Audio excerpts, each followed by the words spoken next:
How's it going, everyone? Welcome back to the channel. So on this video, we're going to be going over an issue with the 2016 to 2019, even some 2020s Honda Pilots, probably even 2021 and 2022s. And the issue is these cars come with an auto stop start feature. If you're not sure if your car has it or not, simply look at the shifter. If you have buttons, then it does have it. If you have a shifter, then this does not apply to you. And this is actually the button to temporarily disengage it. But anyways, so customers are driving, they pull up to a stop sign or a light, the car shuts off as designed, and sometimes it will not restart, and obviously turning that into a panic because all of a sudden the light is green or you anticipate going and your car's not starting. So rightfully so, people panic and get nervous and, could obviously cause some sort of an accident even. So there's some issues and some things we've been doing to address this, so I'm going to go over a few of them today, and might help some of you guys, might not. You might want to leave this to a professional, but regardless, it is some things that we are fixing. So first things first is you're going to want to check your battery. So this has all these covers and clips. I've removed them for the sake of the video. So you start off by just pulling this big cover off and taking two clips off over here. And you could either do with a screwdriver or some sort of a pick of removal or clip removal tool. You're going to want to look at your battery. If your battery is 2 or 3 years old, you want to thoroughly test it and load test it. If you don't have a tester that load tests it, what you could do is turn on the lights in the blower motor for about 5 minutes and recheck your battery then. That helps with testing some of this and creating some sort of a draw to really check the battery. Second thing, if that passes, great. If not, replace the battery. Second thing you want to do, look at your terminals, make sure there's no corrosion, give them a nice twist, make sure they're not moving around, make sure there's no corrosion anywhere at all. There was some corrosion on this vehicle, especially on this ground cable right over here, so I want to have removed this, sand it a little bit, put it back, and that was that.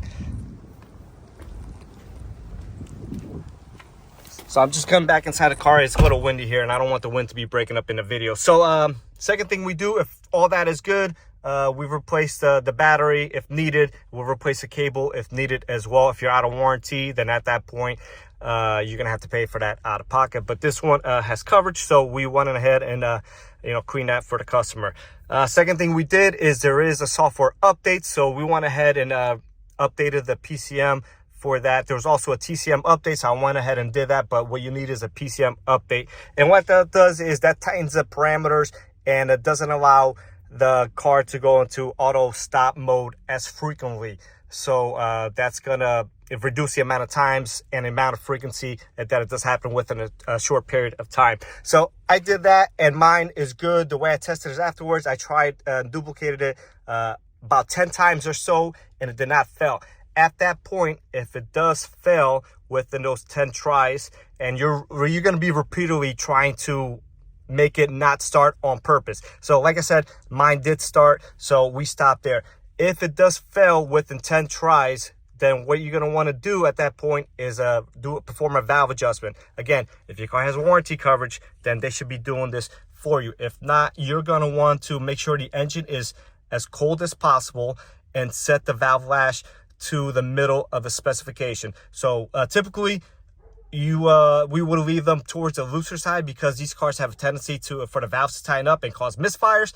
But in this case, if they're too loose, that's actually what's causing the issue. So like I said, at that point, we would try and set the valve lash to the middle of the specifications and then obviously retry and duplicate the issue. And that has been the fix. All three of those issues combined in no particular order have been the fix for these cars. So once again, if you still have an issue after you check your battery and your cables, corrosion and all that good stuff, you performed the update and you've performed the valve clearance adjustment, then at that point I would suspect possibly a bad starter. But once again, have a professional look at it. You don't want to be just tossing money at these cars without really knowing what you're doing. But with that being said, guys, that's basically going to wrap up this video. Hope this video helps some of you guys. We understand it's frustrating. It's frustrating for us as well, especially when some of these issues are intermittent, and it's really not fun for the technicians, the dealers,